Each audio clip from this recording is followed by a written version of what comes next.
One day 945 years ago, men stood shoulder to shoulder under the blazing sun of Rome. Their hands bled, their backs broke, but their work was immortal. They weren't chasing distractions, swiping endlessly, or numbing themselves with noise. They were building something that would last centuries: the Colosseum. The Colosseum wasn't just stone and mortar. It was proof that men could carve permanence into a world that often feels temporary. Every block of travertine carried the sweat of men who knew suffering. Every archway was a message. We were here, and we mattered. In today's world, where many men feel lost, disconnected from purpose, from women, from themselves, the Colosseum whispers across time, strength is not comfort. Meaning is not given. You must build it. This isn't just history. This is a mirror. Because what those Romans built in Rome, you must build in your own life. Endurance, power, legacy. When the first stone of the Colosseum was placed in 72 AD, it wasn't a politician who carried it. It wasn't a wealthy patrician. It was ordinary men. Soldiers returning from war, laborers hardened by years of survival, slaves who had nothing left but their hands. Together, they laid down the foundation of what would become the most enduring monument of Rome. What strikes me is this: those men didn't know their names would be forgotten. They didn't build for recognition. They built because life demanded it. They built because discipline was not optional. And in their suffering, they discovered a paradox we've forgotten. Meaning doesn't come from escaping pain. It comes from shaping it into something greater. That first stone wasn't just limestone. It was a statement. We will endure. Think about it. They could have collapsed under the weight of their chains. They could have drowned in despair. Instead, they lifted. They cut. They carried. They built. And here's the part that matters for you and me. Every man is laying stones in his life, whether he knows it or not. Every choice, every action, every sacrifice, it's a block in your Colosseum. But the question is, are you building something that will stand? Or are you letting your stones crumble into dust? The Romans remind us that greatness starts small. It starts heavy. And it starts with the courage to lift when everything in you wants to stop. The Romans didn't have machines that could lift 50-ton blocks with the push of a button. They didn't have digital models or endless resources. What they had were ropes, pulleys, scaffolding, and the unbreakable will to solve problems. When they looked at an impossible task, they didn't complain. They engineered. And this is the part that shakes me. The Colosseum was not built on excuses. It was built on ingenuity. Think about it. The arches, the underground tunnels, the seating for 50,000 people.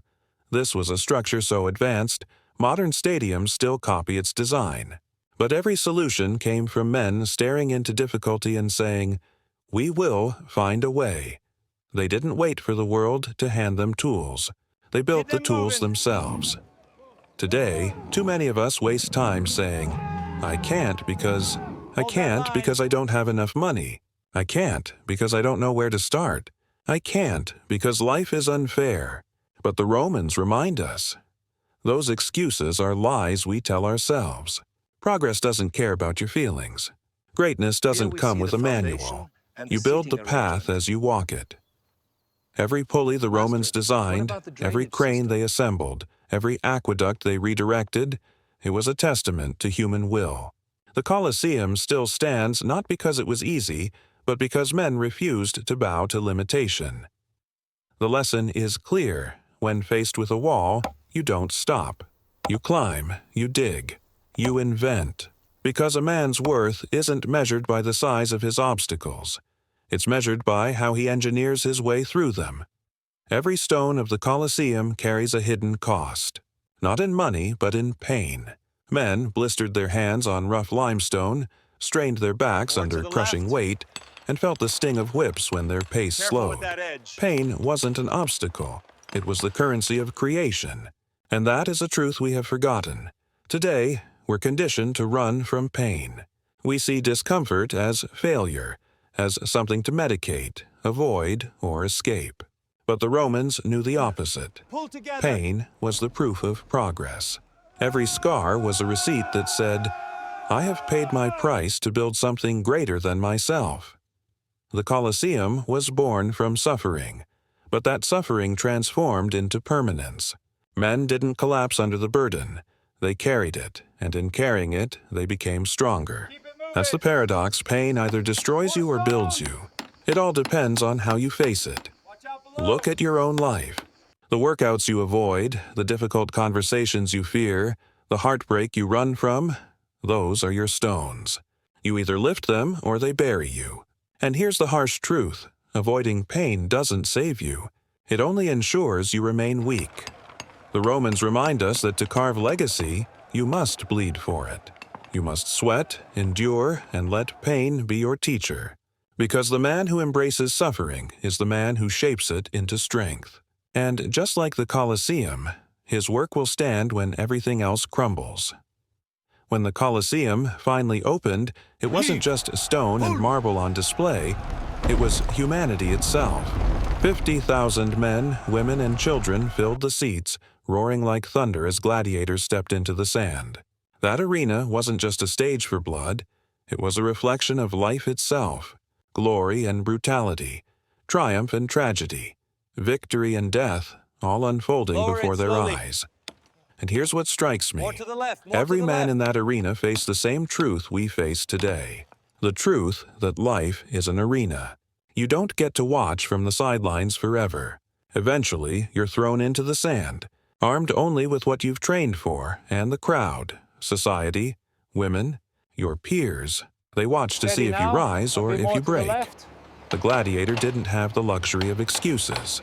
He didn't choose his circumstances, but he chose how he fought. Some fought with courage and earned honor even in death. Others cowered, and their names dissolved into nothing. That's life. You may not control the arena you're thrown into, but you do control the fight inside you. For us, the arena isn't swords and lions.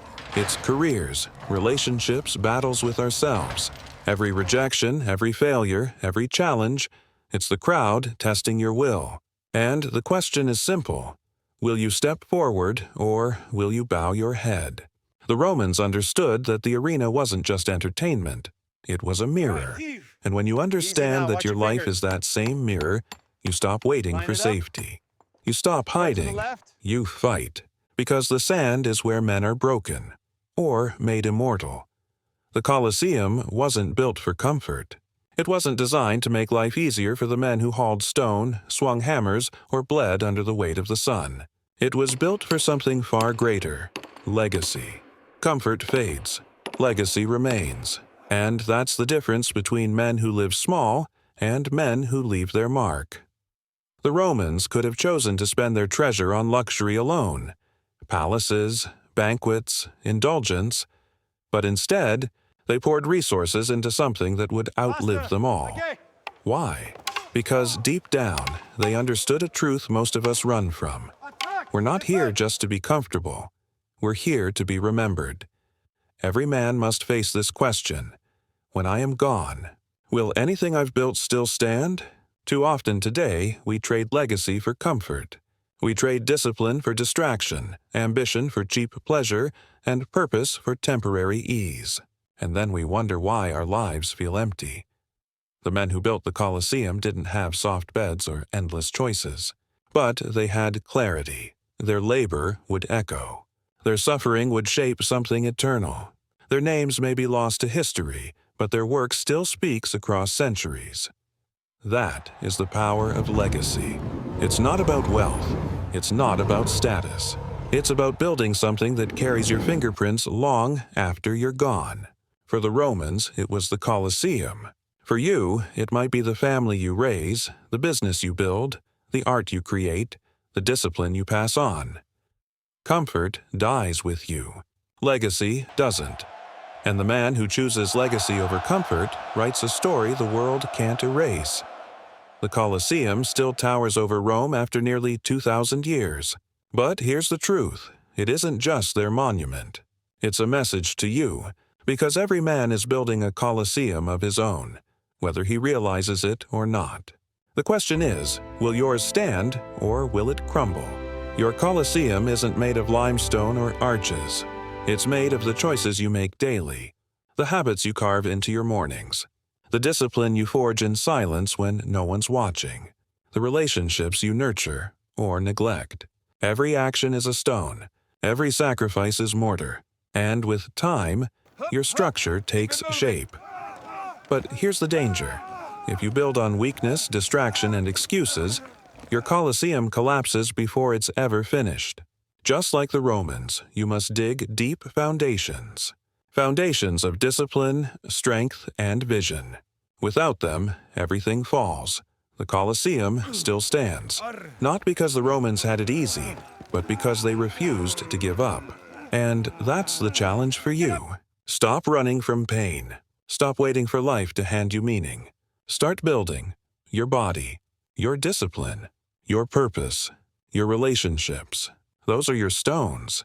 If this video spoke to you, like it. Comment your thoughts. Share it with a man who needs to hear this. And subscribe, because together we're not just learning history. We're remembering how to live it.